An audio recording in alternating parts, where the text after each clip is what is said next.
Hey guys, so if you guys have asked me to talk about hot yoga, just like in general, I get like a ton of questions. So first off, what is hot yoga? So a lot of people ask me like, is hot yoga the same thing as Bikram? So no, Bikram is a type of hot yoga. It's probably like the original hot yoga. It's a franchise, so every studio is going to be really different.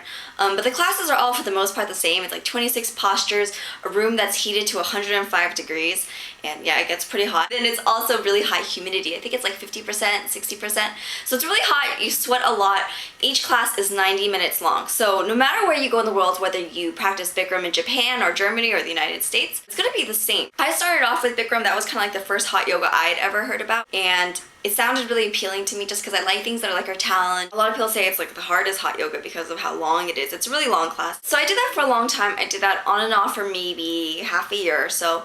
I never really had a membership with Bikram. I just always did Groupons, or I did like a in-house deal. A lot of Bikram studios and a lot of other studios in general will offer like specials once in a while, so you guys should just really look around, shop around. I would definitely shop around because it's a very big financial commitment. I did that for a while, and then I don't know, I just never really connected with any of my teachers. You know, I think it's the style of teaching, and I still love Bikram. I just think just like how I don't like regular yoga, I think everyone kind of has their own choice. And I still really love hot yoga, but especially because I traveled so much, I didn't want to commit to a Bikram membership just because since they're all a franchise, if you buy a membership one place, you're not going to be able to use your classes at another Bikram place. Bikram is very strict. You can't take water breaks when you want. You have to take them, you know, when the teacher lets you.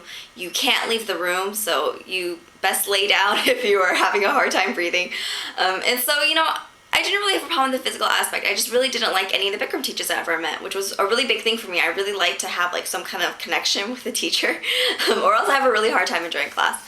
And so I never like committed to that. So fast forward, I graduated, started working, had more money, and so I was like, oh, okay, maybe I will finally be able to like settle down a little bit and like get a hot yoga membership. So I started going to different classes like all around SoCal, and I finally found classes with teachers I really liked. So now I don't really do Bikram style yoga anymore. I still do classes that are really hot. I like classes that are like 105 degrees. That's definitely my favorite. Even if it's like 100 degrees, I think it's too cold, but it really depends. Some studios still offer classes that are that hot. Other studios usually max out at about 100 degrees. That's usually like the hottest they do. And I still like Bikram style yoga. Like most hot yoga places will have some kind of Bikram knockoff, if not multiple Bikram knockoff classes. And I'm more slow, more moving. I still don't really like flowy stuff where you are moving around a lot. I like stuff where you kind of concentrate on yourself. And I really like the high heat just because it lets me kind of like focus on myself. And it's really nice just because, you know, you have such like a busy life and you're worried about other people, you're worried about your job, school, whatever it is that you're worrying about, and it really forces you just to chill out and just to concentrate on yourself. And then I also like how most other yoga studios have different classes too, so if I don't feel like taking, you know, a really hot class that day, I can do a lighter class, I can do a weighted class, you know, there's a lot more variety. So pros and cons of hot yoga. Pros, your skin will look friggin' amazing. I really don't use a lot of skincare stuff now. I have like one pump of foundation on, but I really think it makes your skin look amazing, your pores look great. Any kind of discoloration you have, I feel like it really helps lighten that, and you're probably not going to notice it right away, but within like a month of having a consistent practice, I think that you'll see that your skin just looks amazing. And you'll notice this too, like really committed yogis, they just have great skin. I really think it's just the heat. It's the heat letting your body like sweat out all the stuff that usually clogs it. It really makes your skin look great, but I think it's really important to shower after. You're going to want to shower after because you're going to look disgusting, so you're going to want to shower. Another reason why I love hot yoga is because it makes you have really lean muscles. So I am someone who builds muscle in a very thick and knotty way. And so when I do weights, when I work out, I get thick muscle. I don't really like how it looks. You know, I do like the look of leaner leg muscle, especially because my leg muscle is so thick. And so yoga has really helped me with that. And same thing with Pilates. Pilates will do the same thing. This isn't just limited to hot yoga. Any kind of yoga really helps you stretch out your muscle, lean it out. Same thing with Pilates, like I said, because you're not really using any weights. You're just using your own body and pulling the muscle all the time, so it helps like lengthen your muscle, lean it out. And it's a good way to build strength without getting too thick. Also, of course, it's really therapeutic for me. You know, not only being able to give yourself some time and focus on yourself for once and just not let everyone else's noise bother you, but just too, I think it's made me a lot happier person. I think I'm a lot happier person now that I do yoga, which sounds really stupid because, you know, I'm usually not into that like you, me, hug a tree, feel goodness, because that's just not the kind of person I am.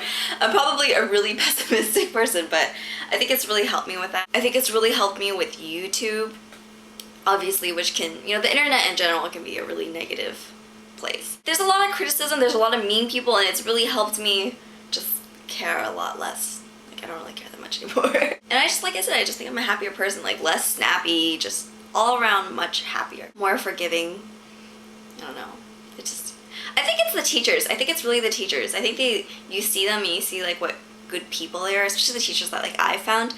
I don't know, I feel like it rubs off on you. You just can't help but kind of want to be like them. So cons, it's very expensive. So the cheapest yoga membership I've ever seen was probably around like the $100 range. Most hot yoga places are going to be like $135, $125, anywhere to $150, depending on where you are. I've noticed most of the New York ones are like $150. California, it usually tops off at $140, $135. Now a regular yoga studio is going to be a lot less because their costs aren't as high. You have to think a hot yoga studio, heating those rooms to 105 all the time. It's very hot. It is very expensive, but a lot of them do have like a work for yoga program. So if it's not in your budget right now, you know, you could work for 3 hours a week. This is pretty much what I've seen across the board.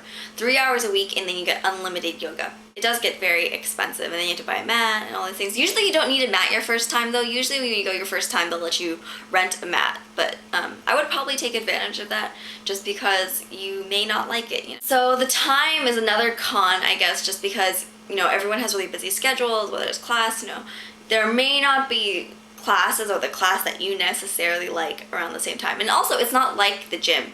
It's not like a gym where you can go in, if you want a 30-minute workout, you can blast it out and leave. Yoga, you have to stay the whole class. It's considered really rude if you leave. I mean, this is the same thing with any kind of like structured class. It's really rude if you leave, so you don't want to leave. Also, my last con is that it makes your nails chip really badly. I know that's like a stupid thing, but that's something I've noticed. So what to expect, you're gonna not want to eat a lot beforehand, preferably at least 1 hour, if not 2 hours if you had a heavy meal before. You want to go in with a fairly empty stomach, or else you're going to feel sick and you're going to probably want to yak. And then also put in like cold water into these double insulated cups. So you can get these at, I got this at Bed Bath & Beyond. You can also get these at Marshall's. Marshall's has a lot of really cute ones. And it keeps your water really cold throughout class, whether you have Bikram class or they have a hot yoga class that's like an hour or an hour 15 minutes long. It'll keep your water really cold. So I would recommend getting one of these because I think it's like a lifesaver. When you're so hot, you feel like a wet, soggy noodle. Then it's really nice to have like cold water to zip on. Also make sure you go in early, probably like 10 minutes before your first class, 15 minutes before your first class. And also be really well hydrated. That's really important. I usually drink like 2 liters of water a day. If you are not well hydrated, you are going to be miserable. And I mean like freaking miserable. You're going to feel like you're dying. But then if you're hydrated, then it's just like challenging but in a fun way. Oh, and 2 more things. So the first thing is a lot of people say what to wear. Most guys will just be like shirtless with board shorts or like little yogi shorts. And most girls, they're gonna wear a sports bra or a sports tank on top, and then on the bottom you can wear anything, shorts, crops. I would really stay away from pants because you're just gonna get so hot. I prefer to wear like smaller shorts and a tank top, but there are a lot of girls that just wear sports bra, and that's fine. You can absolutely do that if you want. As far as weight loss goes, a lot of people ask me, is hot yoga gonna make me lose weight? So I think for the people that I see the most improvement on are people who are already naturally pretty small and slender. They only need to lose like 5 pounds to get like their perfect quote-unquote body. And so for those people, you know, I think yoga really helps them just because they only are cutting a little bit of fat. They just want to tone up their muscle. But for most people, I don't think it's going to be as effective as going to the gym is. For me, going to yoga is more of like my supplement to the gym. It's still athletic, but I still don't think it's like the same as going to the gym. Unless when I go 2 classes back to back, there are days I'll do 2 classes back to back. And those days I feel super tired after. But you know, after 1 class, I'm usually pretty okay, but pretty tired. And so I think it really depends. I think the reason why a lot of people do lose weight when they start yoga is because they become really mindful of what they put in their body, and it's not necessarily because of the yoga, it's because they're eating healthier. And honestly, if you were to choose one or the other, eating healthy, working out, you would lose more weight just eating healthier. So I think a lot of people are not going to get crazy results from yoga, but it could be something, you know, just get your foot in the door into fitness. And for some people, it has helped them lose a lot of weight, you know, 30 or 40 pounds, but those are definitely kind of like an anomaly. It's not a really common thing from what I've seen. It definitely helps speed up your metabolism a little bit. It definitely helps lean out your muscle, helps you lose a little bit of weight. Also, if I were to give you any other tips, it would be try out a few classes before you make up your mind if you don't like it, because like I said, I didn't like it when I first tried it, but I still wanted to keep trying it.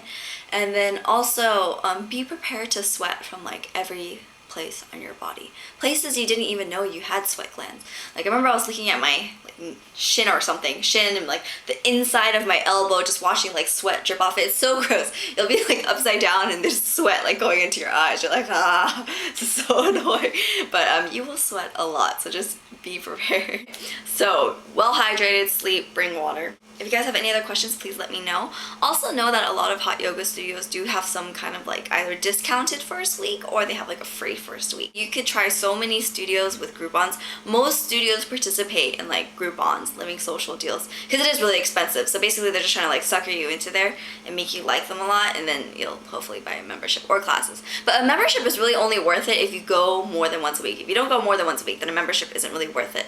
And then you can usually buy like class packs for around $15 a class or so. So that's it. I hope you guys enjoyed. I hope you guys try out hot yoga one day, and I will talk to you guys later. Bye.